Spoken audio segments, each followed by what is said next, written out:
Allô, je suis revenue à la maison, comme vous pouvez voir le changement de décor. Fait que, comment je pourrais résumer mon passage à l'hôpital?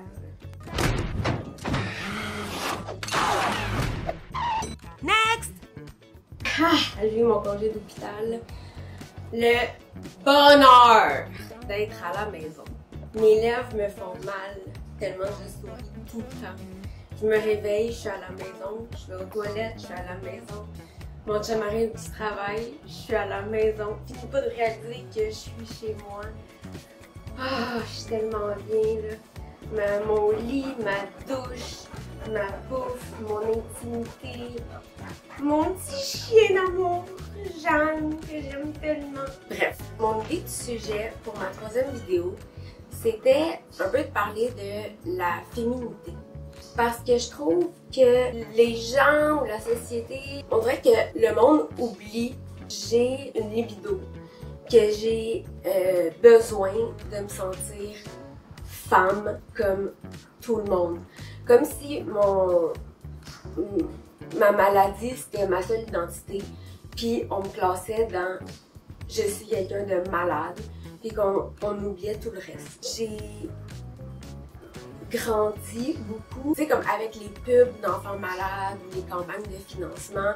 C'est comme si on me donnait une identité d'enfant innocente, malade, qui faisait pitié. J'ai beaucoup grandi avec cette idée-là.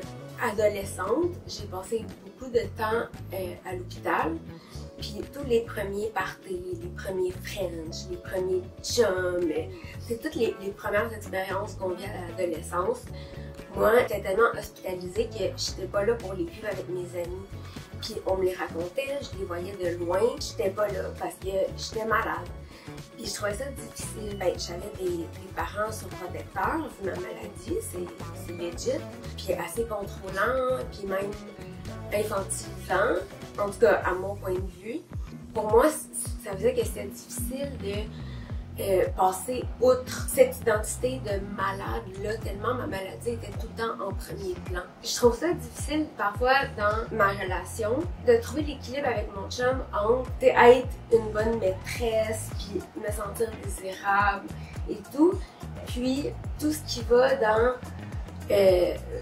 veux pas, c'est un peu un infirmier pour moi puis un aidant naturel quand je suis à la maison. Par exemple, je suis excessivement constipée parce que mes intestins ne fonctionnent plus du tout. Ça fait que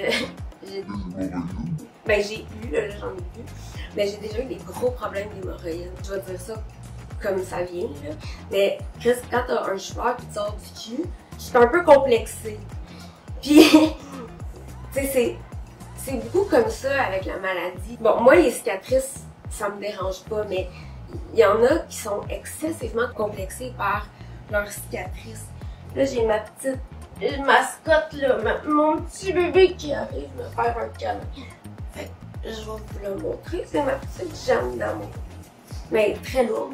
Ça m'essouffe. C'est un exemple, moi, qui m'a donné de la peine à me sentir sexy puis à me sentir désirable quand j'ai un chou-fleur. Moi, je trouve pas ça sexy. J'ai la chance d'avoir un chum qui m'aime et qui me trouve belle, no matter what. On dirait qu'il voit comme plus loin que ça. Autre point. Je suis diabétique. Mon diabète est très instable. Puis, en fait, quand tu bouges, tu parles d'énergie, tu parles du sucre, t'es plus à risque de tomber en hypoglycémie. Quand je fais l'amour, je tombe souvent en hypoglycémie. J'ai une pompe à insuline. Fait que là, elle sonne pour m'avertir que faut que je mange du sucre, sinon je vais tomber en hypo. Je sais pas si vous connaissez Brassens, là, la chanson Fernande, là. Quand je pense à Fernande, je bande. Quand je pense à Lulu, je ne bande plus. La bandaison, papa, ça ne se commande pas. Brassens, il parle de plein de femmes qui le font bander, sauf Lulu. Quand il pense à elle, il bande plus. Fait que j'ai appelé ma pompe à insuline Lulu parce que Lulu sonne pratiquement chaque fois que je fais l'amour. Tu sais, encore là, ça, c'est pas facile. Quand je suis carrément en hypoglycémie, puis là, je suis en train quasiment de perdre conscience, puis moi, je veux continuer parce que je me sens mal de tout le temps arrêter nos parties de jambes en l'air parce que je suis en hypoglycémie, puis je veux être bonne, je veux combler mon chum, je veux que ça soit le fun, tu sais, je veux pas tout le temps devoir arrêter, tu sais, puis un moment donné, il faut, là, parce que je tombe inconsciente, là.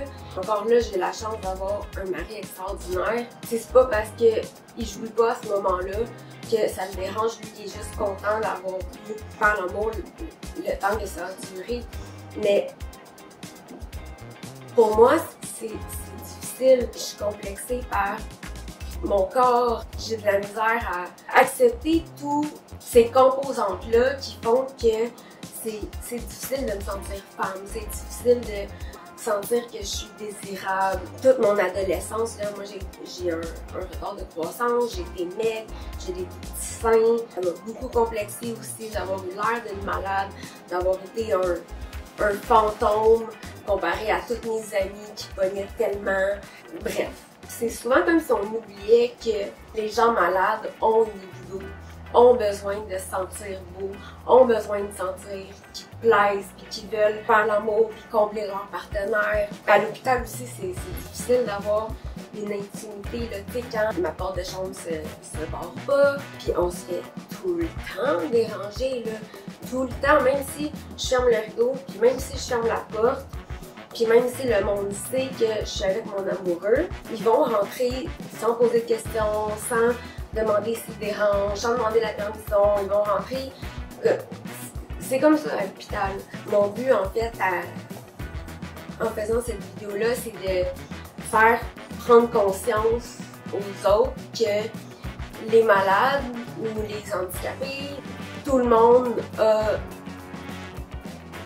besoin de se sentir désiré. Je m'exprime mal, je ne fais pas les bons mots, mais on se sent beaucoup seul. Moi, j'ai la chance que non, parce que j'ai un amour exceptionnel, mais c'est facile pour les gens malades ou les gens handicapés de se sentir seuls, d'avoir une faible estime de nous, parce que les gens, ils nous mettent pas dans cette case-là de « Ah, tu sais, être attirante, je voudrais peut-être l'aborder », tu sais, non, on se fait pas voir comme ça, ou en tout cas, rarement.